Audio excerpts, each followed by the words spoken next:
Hello everyone, welcome back to the channel and welcome to this new video. And in this video I'm going to work on this character here. I'm not going to render him, but I'm going to show you how my process for selecting the areas for the shadows of this. I'm sorry I don't show you much else apart from them. Trying to keep a tight angle so you can see what the rest of this panel is. This is the first panel on page 7 of my preview comic. And yeah, so this character here, this is Death Monger. Obviously he's looking at something. We don't know what it is yet. You'll see it in the book, in the comic once it's done. But something that I wanted to point out is my process for selecting the heavy shadows, the blacks is what it's called, on the character. Now normally when I do my drawings, I just do this very simple line work, just so you can see, so I can see the shapes. So I know that this is a face, here's the neck, and this is the shoulder of the character. And so here are the spikes that come from the shoulder, and there's the big spike. So this is the process that I work with. And as I mentioned in some of my previous videos, one of the benefits to this is that from here I can virtually select any place that I like to be the light source and then render it accordingly. So for example, I don't know if you can see this or not, but if I lift this page, for example, like I have a light source coming from down below, pointing upwards, and then I would have to shadow accordingly, if I wanted to do that. Or I can have a light source coming from the right, shining the light on this side, and then I can render it accordingly. So I have this flexibility using this way of drawing, because I don't have my pencils 100% finished. And I just do this line work that you see here. I ink that, then erase everything, and then start rendering. And so the rendering, this process leaves it open for me, so I can render any way that from any light source that I like. But in this case, the light source is and try to stay as accurate as I can, but the light source is coming something like this from the top, just from the top. So this means that with shapes, the top part is going to be it's going to have the full force of the light, and then the bottom part is going to be completely dark. So completely dark and then completely light. Now before I start inking this, I have to draw this out so I have an idea of how to ink it. So I'm going to start doing this on this face area, and then work my way down to the shoulder and this spike and whatnot. So the first thing that comes to my attention, that needs to be in heavy black, is this under part here of the face. This part here should be in black, so I'll just put an X here. I know, for example, on the neck, this is what I wanted to show. On the neck, I have these shapes. If I look at this line continues straight like here, this line continues straight here, this line continues right like there. And so I have this shape here, I have this shape here, I also have this shape here, and then I also have this triangle shape here. Now those are the 4 shapes that I have in this neck area. So remember, the light source is down, so that means that is coming from up top, so that means that the bottom part is going to have the shadowing. So because I know that what these shapes are, then I know, for example, that my shadow would come like this, and then like this. All right, because I know that this is the shape. This is the shape here. This is why it's important to study anatomy, so you know exactly where the shapes are, because this isn't something that's just, it's not like you're just drawing a figure and then just drawing random shapes and then shading that in. No, that's not the idea. The idea is to draw as accurate as possible, because it helps sell the action, the pose, the sense of realism, the angle also. It helps to sell all that. So it's really important to know where your shapes are so that you can render accordingly. Sorry for the background noise. So then the same thing here, I know I have this rectangular-ish shape, so obviously this bottom part here is going to have this shadow. Understanding also that I'm at an angle, I'm putting this is going to be thinner here and then thicker here, so Now I have that, so I'm going to delineate that. I also got this vein running across it, so I have to respect that space of the vein. So which is I use this Tombow eraser to help out with that. So I do this here, so I can visually, you know, so I can see the cue of where that black area is going to be. And then I got this triangle shape here, and I'm going to do the same thing. I'm going to start here, from the thinner area here to the thicker area, and then the vein is going to continue running across that also. So I'm just going to erase that part too, and then that's where it is. And so I have this.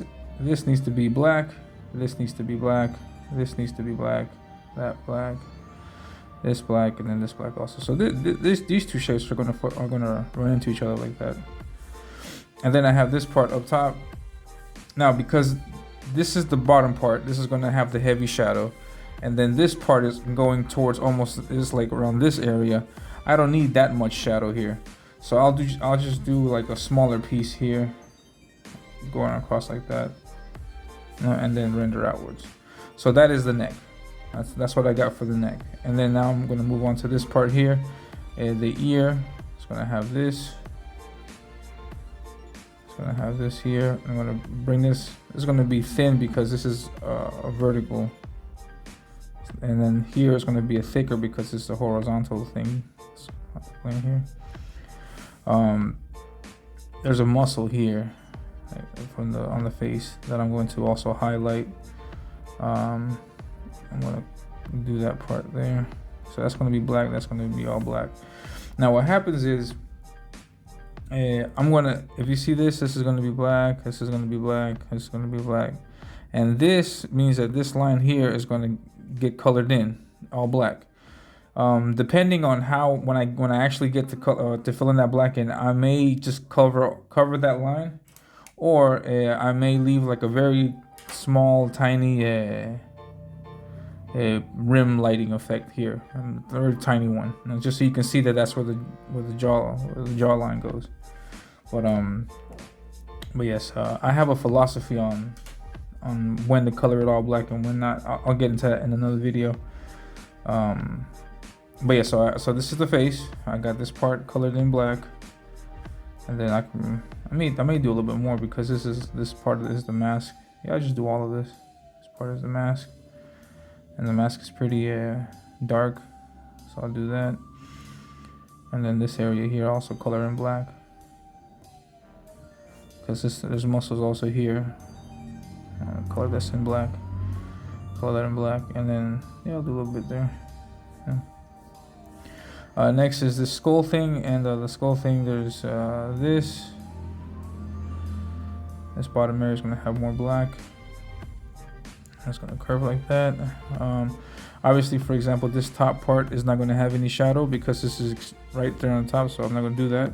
But this other part here, this is the bottom part of another area of the mask, so that's going to have shadow. So I'll highlight something like that. And so the bottom part has shadow, the top part of this piece that doesn't have. And then here, I can do probably something small here, but I'll wait. Maybe I'll just leave that for rendering. I'll hold off on that. And then this is going to be all black. This area here, which is the mask, but from the back part, I'm not sure if I'll do this in all black or if I'll just render that out. So I'll just highlight something like this, and then we'll see what happens. All right, so that's pretty much it for the face. The face is all figured out. So now what I got to do from here is go in here and then color these black areas in. And I don't want this to be too long of a video, but now we'll go to the shoulder part. The shoulder part is not too difficult because it's just two big pieces. Just this big piece here that I have, and then this other piece. So this is going to go like this, and then this is also going to go like this. And so this is going to be black, and that's going to be black. Right. The same thing for this spike, this spike thing that's coming out. I'm going to do some light shadow here. I'm going to go around like this, I'm going to do this like an indenture on the spike, and then bring it back up also. So it's going to look something like this. So X, that's going to go up. I may do another one up here, something like that. I may modify that a little bit.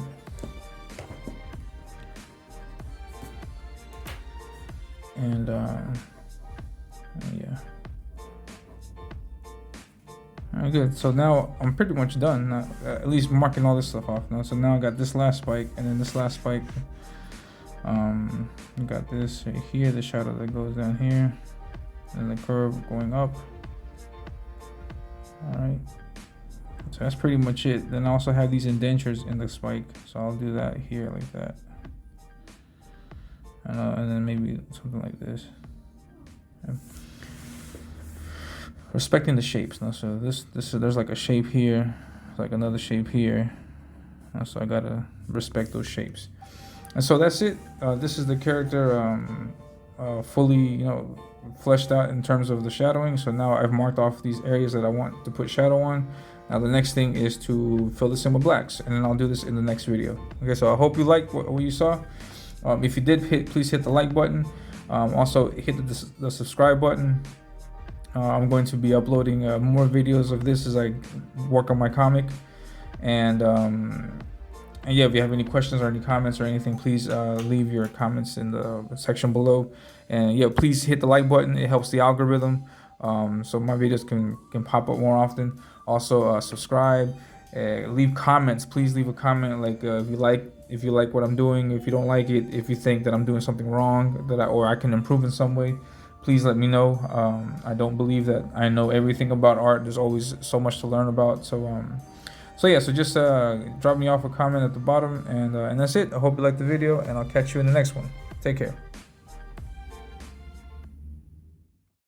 And before you go, don't forget that I'm working on my own comic. It's called Ominous, and it starts with a 10-page preview with story and artwork by yours truly, featuring this sweet cover colored by the awesome Matt Yackey.